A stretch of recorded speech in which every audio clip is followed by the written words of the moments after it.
Has to be number 35, doesn't it? Did we expect it? No. Did we want it to happen? I think any neutral wanted it to happen. Record-breaking moment, the sport moving on, history being made, and Mark Cavendish did it, didn't he, in France, a 35th and a unique achievement, stage win at the Tour. It was a funny day. In the last hour, half an hour, you started to see a little bit of movement. I started to get a strange feeling.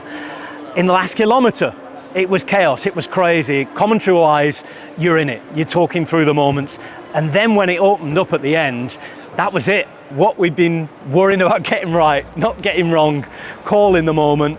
That was from our point of view. Sat in the home studio, I had my mates on FaceTime, the other commentators.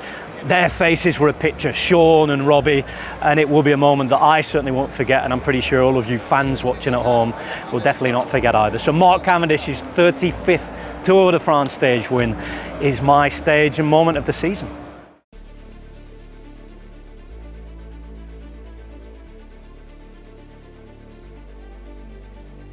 It was the day after the revolution at the Tour de France.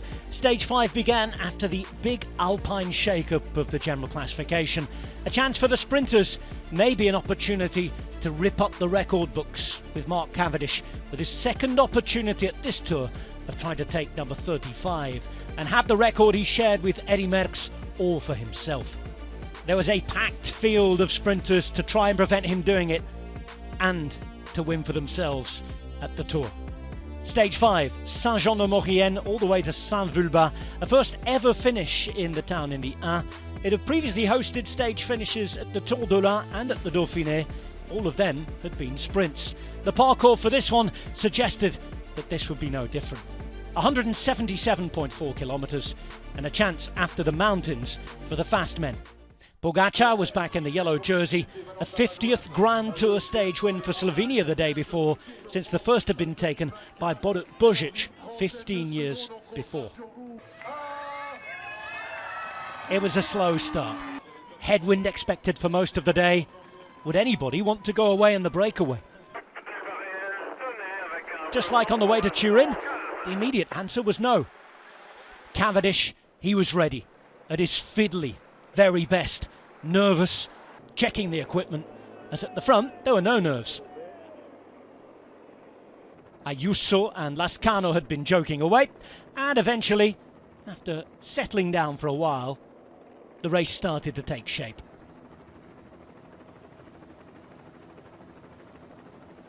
Clément Rousseau went up the road with 150 kilometres to go. Riding in his home region of France, he'd be joined by another homeboy, Matteo Verchet. Almost 5 minutes of a gap, but with the parcours well controllable and almost every single team wanting a sprint, there was never really any danger that it would be anything but. Into the final 60 kilometres and nervous moments, even for the yellow jersey. Several riders down, Pogačar just about getting away with it, others not so lucky, but thankfully everybody back on their bikes. A reminder that anything can happen any time at the Tour de France.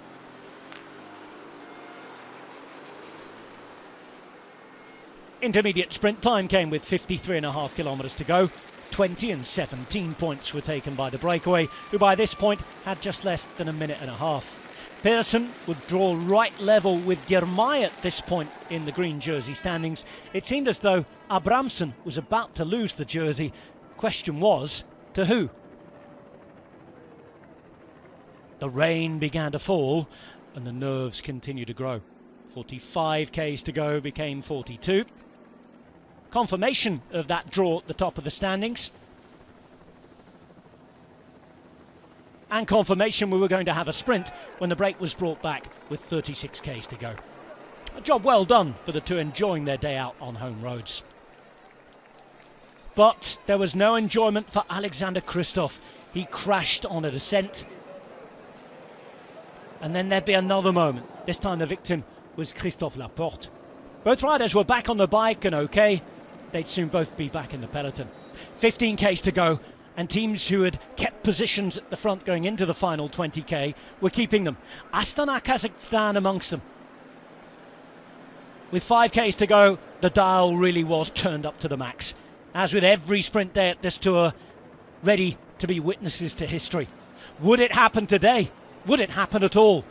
It would be Lotto Destiny who'd take it up inside the final 2Ks, trying to put in Arnaud Delis, as he was hoping to win for the first time at the tour. After being out of position and boxed out, there was Jasper Philipsen. Cavendish was dropped off on his wheel. A bit of argy-bargy with 500 metres to go. A turn to the right-hand side, and the riders would then see the finish line. Ackermann was there. Van den Berg wasn't far away, and there were plenty of riders. But it was the sprint, the pounce, the movement, and acceleration from Mark Cavendish that hit the front, stayed at the front, and history was made. First there had been Eddy Merckx. Now there was Mark Cavendish standing on the shoulders of giants.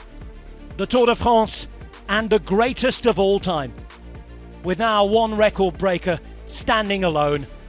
Disbelief, stunned celebration at the finish line, and almost to a man in the peloton, they came to congratulate the champion. Most had doubted. He, however, believed, and produced a day that nobody will ever forget. History made at the Tour de France. Mark Cavendish, and the celebrations began. A 15th Tour de France, a 35th stage victory, more than anybody who ever came before. It was typically messy. The elbows were out, surfing the wheels left and right. Cavendish, though, doing what he does best, turning up for the big appointments, and when it mattered, he was faster than the rest. It was Cavendish who won the stage, Philipsen in second, Christoph third. Mark Cavendish, 35 stage wins, and the record breaker.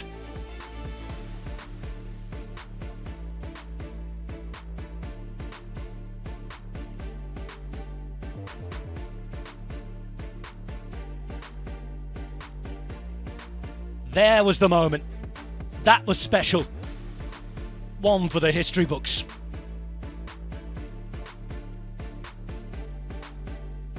Those who made it possible were thanked. A team who believed. Project 35 complete. And look at what it meant to them. They, of course, mean the world to him. Cavendish and family, with the relief and celebration that it's job done. Classified check at the end of stage 5, with Cavendish beating Philipsen, Christoph, Delis and Jacobsen. Ackermann, Dimar, Thijssen in the top 10 as well. And Mark Cavendish on the podium again at the Tour de France. Written off so many times, but always bouncing back. Every time there's an answer for the critics. The champion of champions.